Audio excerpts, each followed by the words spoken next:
அஸ்ஸலாமு and hi welcome to JJ kitchen. JJ கிச்சனில் இன்றைக்கி நம்ம பார்க்க போகிறது சாக்கோ ப்ரௌனி தாங்க. ரொம்பவே டேஸ்டியாக, அதே டைமில் ரொம்பவே ஈஸியாக எப்படி செய்கிறது பார்க்கலாம் வாங்க. அதுக்கு முன்னாடி நம்ம சேனலை யாராவது புதுசாக பார்த்துட்டு இருந்தீங்கன்னா போய் சப்ஸ்கிரைப் பண்ணிக்கோங்க. அப்போ தான் நான் போடுற வீடியோ அடுத்தடுத்து உங்களை வந்து சேரும். நம்ம சாக்கோ ப்ரௌனி பண்ணுறதுக்கு ஃபஸ்ட்டு டார்க் சாக்லேட் 200 கிராம் போல் நல்லா கட் பண்ணி வச்சுருக்கேன், பொடிசாக சாப் பண்ணி வச்சுருக்கேன். இதை நம்ம ஒரு தண்ணி பாத்திரத்தில் கொதிக்க வச்சு தண்ணி எடுத்துட்டு அடுப்பிலேருந்து ஸ்டவ்லேருந்து இறக்கிடணுங்க. இறக்கி வச்சுட்டு இந்த மாதிரி அதுக்கு மேலே வச்சுட்டு டபுள் பாயில் மெத்தடில் நம்ம வந்து இப்போ இதை மெல்ட் பண்ண போகிறோம். கூட ஒரு 100 கிராம் பட்டர் போட்டிருக்கேன். கரெக்டாக சாக்லேட் வந்து டார்க் சாக்லேட் வந்து 200 கிராம், பட்டர் வந்து 100 கிராம் போட்டிருக்கோங்க. நம்ம செய்ய போகிற அளவுக்கு இது சரியாக இருக்கும். இந்த மெத்தடில் தான் இதை வந்து மெல்ட் பண்ணணும். நம்ம டைரெக்டாக அடுப்பில் வச்சு மெல்ட் பண்ணக்கூடாது. அதே மாதிரி அடுப்புலையே பாத்திரத்தை வச்சுட்டு அப்படியே ஒரு சிலர் பண்ணுறாங்க. அதாவது டபுள் பாயில் மெத்தட்லேயுமே அடுப்பில் வச்சுட்டு பண்ணுறாங்க. அப்படியும் பண்ணாலும் ஒவ்வொரு டைமில் சொதப்பிடும். இப்படி வச்சுட்டு பண்ண சொல்ல கொஞ்சம் டைம் எடுத்தாலும் பர்ஃபெக்டாக வரும் உங்களுக்கு. பாருங்கள், மெல்ட் ஆக ஆரம்பிச்சிருச்சு நல்லாவே. இந்த மாதிரி நல்லாவே மெல்ட் ஆகிடுச்சு கொஞ்சம் நேரத்தில். இப்போ நம்ம அந்த பாத்திரத்தை சுடு தண்ணியை எடுத்துகிட்டு தனியாக எடுத்து ஆற வச்சிடலாம். இப்போது 1 கப் அளவுக்கு சர்க்கரை, 1/2 கப் அளவுக்கு நாட்டு சர்க்கரை, அதாவது ப்ரௌன் சுகர் இருந்தால் நீங்கள் போட்டுக்கோங்க, இல்லாட்டா நாட்டு சர்க்கரை போட்டுக்கலாம். 1/2 கப் அளவுக்கு சர்க்கரை, கூடவே 3 முட்டை. அதில் நான் 2 முட்டையும் ஃபஸ்ட்டு எடுத்து அடிச்சுக்கிறேன். இது நம்ம எலக்ட்ரிக்கல் பீட்டர் வச்சு பண்ணணுன்னு அவசியம் கிடையாதுங்க. ஜஸ்ட்டு முட்டை சர்க்கரை கரைஞ்சால் போதும்.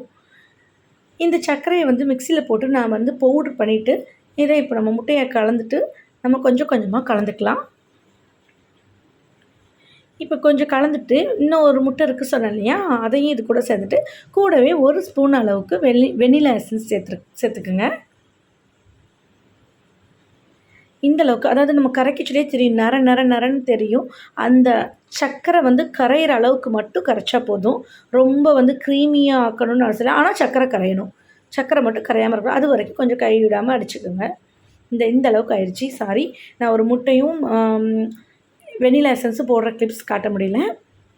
இப்போது நம்ம மெல்ட் பண்ணி வச்சுக்கோங்க சாக்லேட்டும் பட்டரும், அதை இதில் கலந்து மறுபடியும் கலந்துக்கலாம்.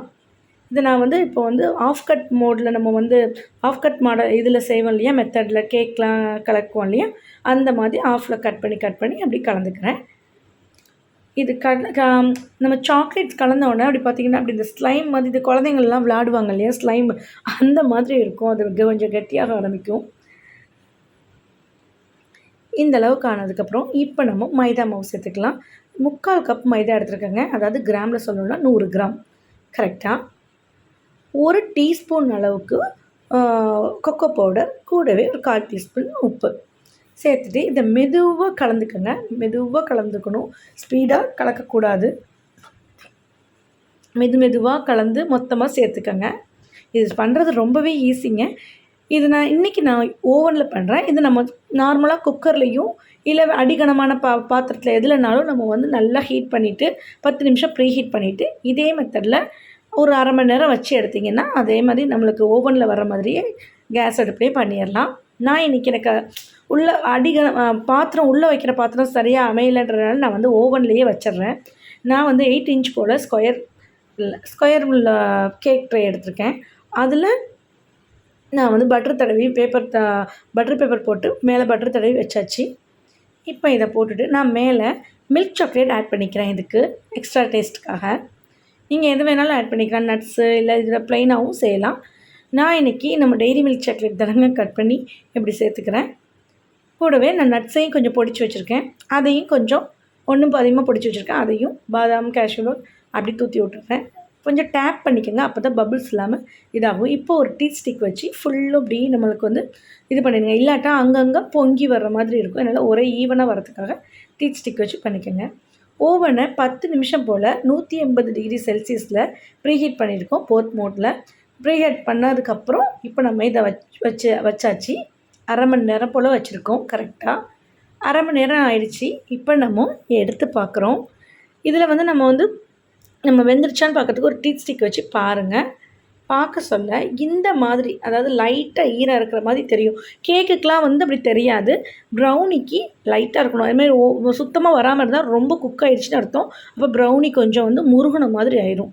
இதுதான் பர்ஃபெக்டாக இருக்குது. அதாவது ரொம்ப தண்ணியாகவும் இல்லாமல் கரெக்டாக லைட்டாக அந்த க்ரம்ஸ், அந்த கேக்கோட க்ரம்ஸ் வந்து ஒட்டிகிட்ருக்கிற மாதிரி இருக்கும். அந்த டைமில் நம்ம பர்ஃபெக்டாக வெந்திருக்குன்னு அர்த்தம். எடுத்துடலாம்.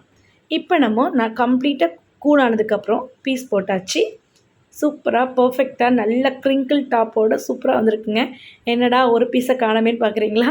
கட் பண்ண காட்டியுமே என் பையன் தூக்கிட்டு போயிட்டாங்க. இப்போ நான் இதை உங்களுக்கு எப்படி வந்திருக்கு பார்த்தீங்களா? ரொம்பவே சூப்பராக வந்திருக்கு. ரொம்ப ஃபட்ஜியாக ரொம்ப சாஃப்டாக இருக்குதுங்க. பிக்கிறதுக்கே அப்படியே ரொம்ப சாஃப்டாக இருந்துச்சு. டேஸ்ட்டும் ரொம்பவே அல்டிமேட்டாக இருந்துச்சு. கண்டிப்பாக ட்ரை பண்ணி பாருங்கள். இந்த வீடியோ உங்களுக்கு பிடிச்சிருந்தா லைக் பண்ணுங்கள். உங்களுக்கு பிடிச்சிருந்தா லைக் பண்ணி ஷேர் பண்ணி சப்ஸ்கிரைப் பண்ணி தேங்க்யூ.